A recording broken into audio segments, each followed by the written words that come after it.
Assalamu alaikum students, I am Tarza, I'm your math teacher. I'm going to start today exercise 10B question number 3. Be ready for this.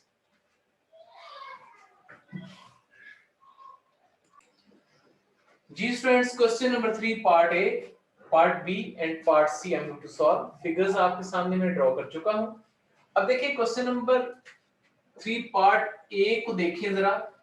Two lines are parallel, AB and CD are parallel and AF and AE are the intersecting line, ये दो parallel lines को intersect कर रही हैं इन points पे.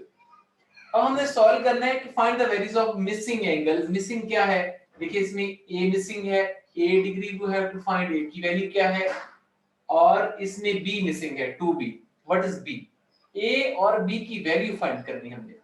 अगर आप गौर से देखें ये ए बी और सी डी दोनों पैरेलल हैं. थर्ड लाइन ये वाली ए एफ जो है इन दोनों लाइंस को क्या कर रही है? कट कर रही है पॉइंट ए पे और इस पॉइंट पे. तो फिर ए और 38 दोनों एंगल्स क्या होंगे? कॉरेस्पॉन्डिंग एंगल्स होंगे, क्योंकि दोनों ये देखिए ये भी इस साइड पे बन रहा है एंगल और ये 38 ये भी इस साइड पे एंगल बन रहा है. तो लिहाजा a will be equal to 38 degree. इसकी रीजन देखिए कॉरेस्पॉन्डिंग एंगल्स. कॉरेस्पॉन्डिंग एंगल्स साथ साथ रीजन देते जाए कि कौन कौन से एंगल्स हैं, उसकी साथ रीजन देंगे. कॉरेस्पॉन्डिंग एंगल्स एक ही वैल्यू हमारे पास आ गई. अगर आप गौर से देखें ए बी और सी डी को ये लाइन भी तो कट कर रही है. तो 2b और ये पूरा एंगल यहां से लेकर यहां तक क्या है? ये पूरा एंगल है a प्लस 30. a प्लस 30 और ये पूरा 2b है, तो ये भी तो कॉरेस्पॉन्डिंग एंगल है. हम इनको भी इक्वल रखते हैं. एंड a प्लस 30, ये वाला 30 है, a plus 30 degree is equal to 2b. ये भी कॉरेस्पॉन्डिंग एंगल्स है. इसकी रीजन भी लिखेंगे कॉरेस्पॉन्डिंग एंगल्स. कॉरेस्पॉन्डिंग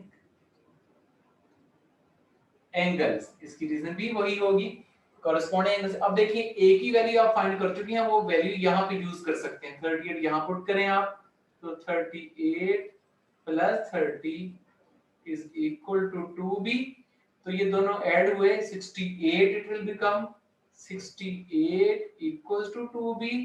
2 इधर जाके डिवाइड हो जाएगा तो आपके पास आएगा, जब डिवाइड करेंगे 68 ओवर 2 इक्वल टू इधर क्या रह जाएगा? b रह जाएगा. तो क्या after cancellation you will get 34 degree. 34 degree ये b की वैल्यू आ गई. b को लेफ्ट पे राइट कर लें, 34 को राइट पे राइट कर लें. तो ये हमारा आंसर आ गया. ए और बी की वैल्यूज मिसिंग थी, हमने फाइंड कर ली. अब इसी तरीके से पार्ट बी की तरफ आता हूं मैं. इसमें भी देखें जरा. A B and CD are two parallel lines and third line that is PQ इन दोनों लाइंस को पैरेलल लाइंस को इन पॉइंट्स पे कट कर रही है, इंटरसेक्ट कर रही है. तो अब हमने फाइंड क्या करना है? Missing angles. देखिए इसमें C मिसिंग है, D मिसिंग है. What is the value of C? What is the value of D? ये एंगल 140 गिवन है. अगर आप गौर से देखें ये दोनों पैरेलल लाइंस हैं. PQ जब इसको इंटरसेक्ट करे तो 7C और ये 140 ये भी इधर बन रहा है, ये भी इस साइड पे बन रहा है. तो ये दोनों कॉरेस्पॉन्डिंग एंगल्स हैं. तो हम इसको लिखेंगे 7C इज इक्वल टू 140 और इसकी रीजन देंगे कॉरेस्पॉन्डिंग एंगल्स. Corresponding angles. ठीक है. हमें C की वैल्यू फाइंड करनी है. C इज मल्टीप्लाइंग हियर, दूसरी साइड पे जाके डिवाइड हो जाएगा. Then C will be equal to 140 over 7. तो आपके पास क्या आएगा? C is equal to 20 degree. C की वैल्यू 20 डिग्री आ गई. C is equal to 20 degree. ये आपके पास आ गया. अब हमारे पास D मिसिंग है. अगर आप गौर से देखें ये दोनों वर्टिकल एंगल्स है, वर्टिकल अपोजिट एंगल्स. अगर दो लाइंस क्रॉस कर रही हैं एक दूसरे को, ऑपोजिट साइड पे जो एंगल होते हैं दोनों इक्वल होते हैं, उनको वर्टिकल अपोजिट एंगल्स बोलते हैं. तो 2d इक्वल टू 7c. हम लिखेंगे 2d उस साइड पे एंगल बन रहा है इज इक्वल टू 7c. इसकी रीजन क्या होगी? Vertical opposite angles. Vertical opposite angles इसकी रीजन होगी vertical opposite angles.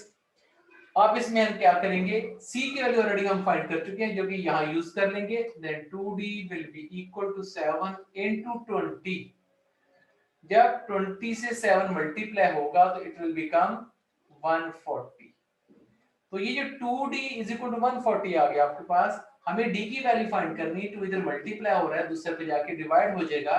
Then d will be equal to 140 over 2। तो अब कैंसलेशन के बाद आपके पास d की वैल्यू आ जाएगी 70 डिग्री। ही महाराज ये d की वैल्यू आ गई। अब देखिए पार्ट सी में देखें, अब आपके पास there are two parallel lines again, AB and CD are parallel lines. Third line PQ is intersecting these two parallel lines at these points. We have to find the value of E. देखिए यहाँ भी E है 7E और यहाँ 3E है। अगर आप गौर से देखें, ये 3E है तो ये क्या बनता है, ये भी 3E ही बनेगा।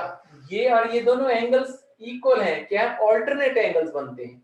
जब ऑल्टरनेट एंगल्स हो गए तो ये भी 3E है, तो ये 3E है, तो फिर यहां से लेकर यहां तक टोटल एंगल 180 होता है। पूरे स्ट्रेट लाइन पे पूरा एंगल 180 होता है।